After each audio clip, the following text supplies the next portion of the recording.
Happy New Year mga kasweldo! Since na New Year na, isa lang ang ibig sabihin niyan.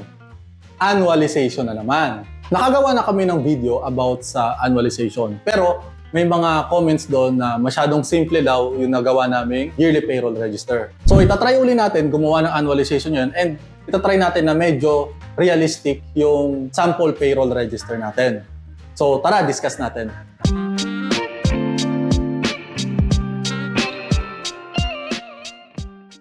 So okay, start na tayo mag-annualize. Again, ano ba yung mga kailangan natin na data sa pag-annualize? So unang-una sa lahat, ang pinakakailangan natin ay yung tinatawag na yearly payroll register. So sa yearly payroll register, dito nakalagay lahat ng actual na earnings and deductions natin for the whole year. So dito sa sample natin, ang makikita nyong data ay from January 1st period hanggang December 2nd period. Okay? So dito din sa payroll register natin, sa much detail na sample na ginawa natin. So ang mga makikita natin values dito ay una yung basic, then meron tayong tardy, overbreak, undertime and absences. Yan. Then meron din tayong mga other taxable gaya ng overtime, rest day and holidays. So nandito rin yung 13th month pay na na-receive ni employee. And then meron tayong non-taxables na sina meal allowance and si transportation allowance. Okay? So, next ay yung loans. So, meron tayong company loan, SSS, and pag-ibig loan. Okay? And then nandito rin yung statutory deductions natin. Yun ay sina pag-ibig, PhilHealth, SSS, at yung na-compute na tax per period. Yan. So, ito yung tinatawag na yearly payroll register. So, kung kayo si payroll processor, obviously, dapat alam nyo na kung paano mag-generate ng yearly payroll register. Kung kayo naman ay mga non-processor na employees, pwede nyong i-request kay HR na makahingi kayo ng yearly payroll register para makompute nyo na rin siya on your own. Okay. Pero, take note lang, kailangan din natin i-consider na kung pwede na marami kayong nangihingi ng yearly payroll register, kaya siguro kailangan lang natin ng patience kung kailan maibibigay ni payroll processor or ni HR yung ating payroll register.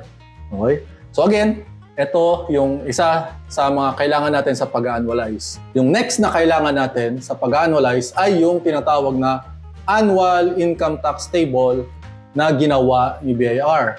So ang kailangan lang natin gawin, pumunta tayo sa website ni BIR and punta lang tayo dito sa annual tax table. So kung makikita nyo, meron siyang dalawang tables. So yung effective ng January 1, 2018 to December 31, 2022.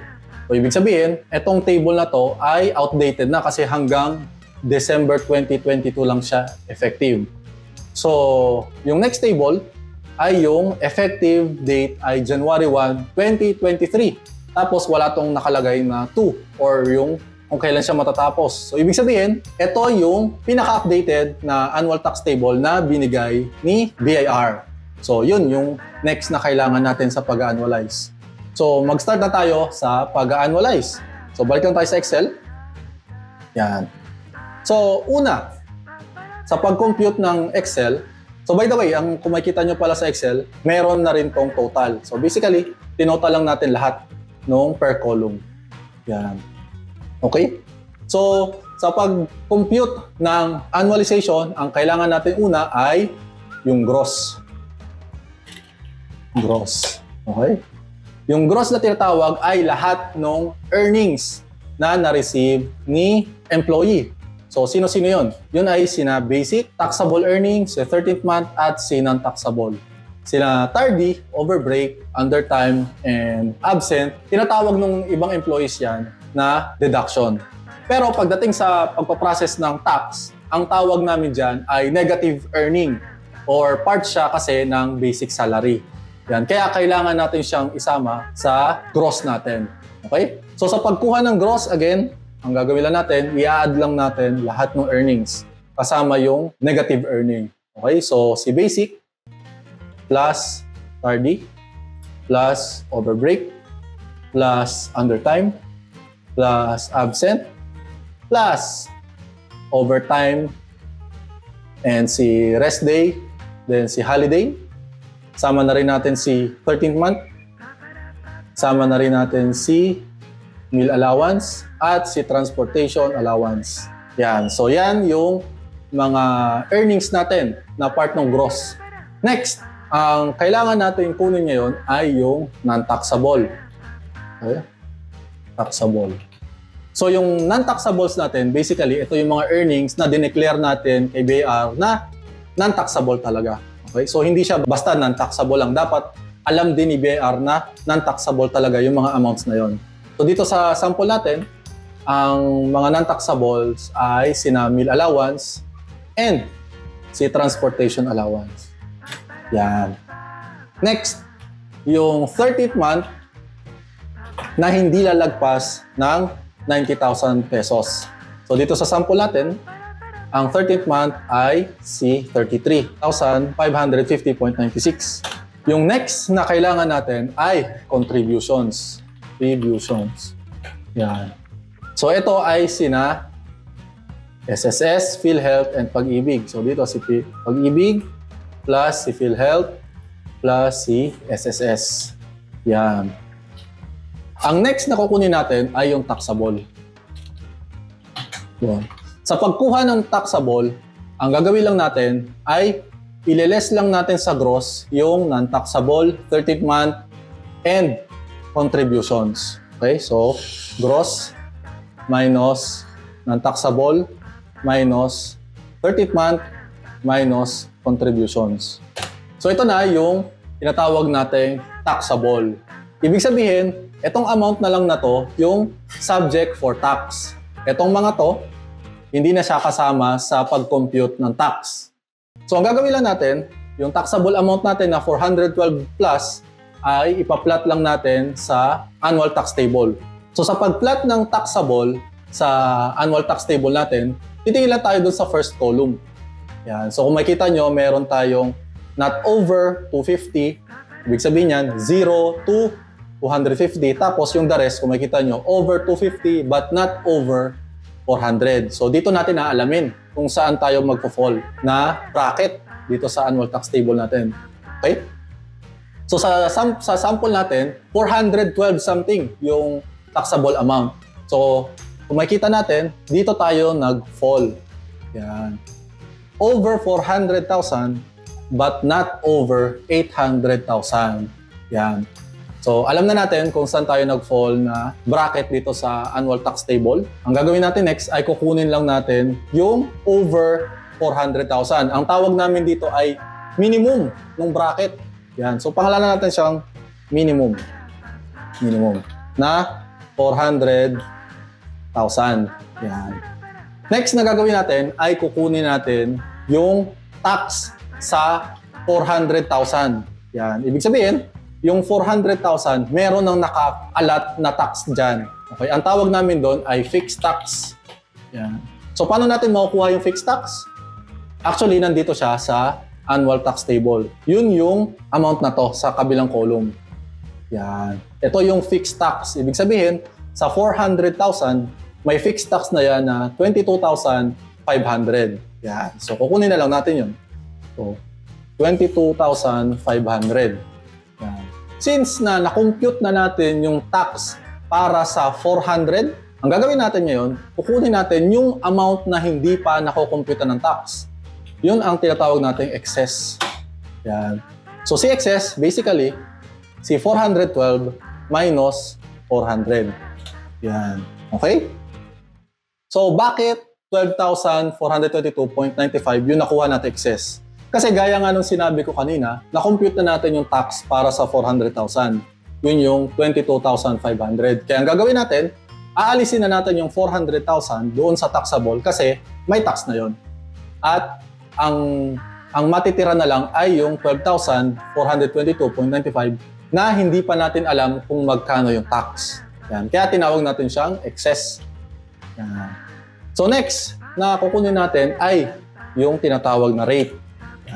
Sa pagkuha ng rate, ang gagawin natin ay pupunta lang ulit tayo sa annual tax table. Yan. So dito sa bracket na to, ang rate niya ay plus 20%. Okay? So yan yung rate. So 20%. Yan. Ngayon, next na kukunin natin ay tax on excess. Sa pag-compute ng tax on excess, basically, ang gagawin lang natin, kukunin lang natin yung excess na wala pang tax at i-multiply natin siya sa rate, which is 20%. Yan. So, nalaman natin na yung 12,422.95 ay may tax na 2,484.59. So, nakuha na natin lahat ng tax para doon sa 412 something na taxable amount. Ang gagawin natin ngayon ay ito-total na lang natin yung lahat na na-compute natin tax. So, ang tawag doon ay tax due. Yan. So, basically, ang gagawin lang natin, kukunin lang natin yung fixed tax plus tax on excess. Yan. So, ibig sabihin, ang tax due ni employee ay 24,984.59. Ibig sabihin, ito dapat yung nabayaran ni employee kay BIR. Ang next natin kukunin ay yung tinatawag na tax withheld. Yan. Ibig sabihin, magkano ba yung actual na binayad ni employee? So, kukunin lang natin siya dito sa yearly payroll register natin ulit. Yan. So, dito, 25,728.14. Yan. Next, ang gagawin natin ay aalamin na natin kung payable ba siya. Ibig sabihin, may utang pa kay BIR or refund. Ibig sabihin, may sukli pa si employee. Okay? Kapag positive amount yung makukuha natin dito, ibig sabihin, may utang pa si employee kay BIR. Kapag negative amount, ibig sabihin, may sukli si employee. Yan. So, paano natin kukunin yung payable or refund? Basically, gagawin lang natin, kunin natin tax due minus dun sa magkano ba yung binayad ng employee. Yan. So, lumalabas na 743.55. So, since na negative siya, ibig sabihin, sobra yung binayad ni employee kay BIR, kaya kailangan niyang makatanggap ng sukle. So, kung makita natin, yung dapat na binayaran niya lang ay 24,000 plus. Pero ang binayaran niya ay 25,000 plus. So, natapos na tayo sa pag-compute ng annualization. Pero kung hindi nyo napapansin, dito sa yearly payroll register natin, meron tayong amounts na hindi nasama. Okay? So, yun ay ang loans. Itong tatlong to, si company loan, si SSS loan, at si pag-ibig loan. Okay? So, bakit hindi siya kasama sa pag-compute ng annualization? Okay? Unang-una sa lahat, itong si loan ay hindi siya magpo-fall sa earnings, taxable, 30th month ng taxable, or statutory deductions natin. Kaya nakahiwalay siya. Okay? At ang pinaka-reason talaga nito ay itong loans ay hindi mo obligation kay BIR. Obligation mo to kay company, kay SSS, at kay Pag-ibig. Especially dito na lang sa company loan. Hindi naman aware si BIR na may utang ka sa company mo, di ba? So, and walang pakialam si BIR pagdating sa mga loans. Kaya hindi talaga natin siya kailangang isama sa pag-compute ng annualization. So yun na nga mga kasweldo. Hopefully, mas naging clear na sa atin kung paano mag-compute ng annualization. Napaka-importante na matuto tayo sa pag-compute ng annualization. Kasi dito, ma-verify natin kung tama ba talaga yung binabayaran nating tax kay BIR. So yun lang mga kasweldo. Kung sa tingin nyo, nakatulong na naman kami sa video na to, please don't forget to like and share na lang sa aming video. And please subscribe na lang para sa mga anything Philippine payroll related topics. So yun lang. Bye-bye!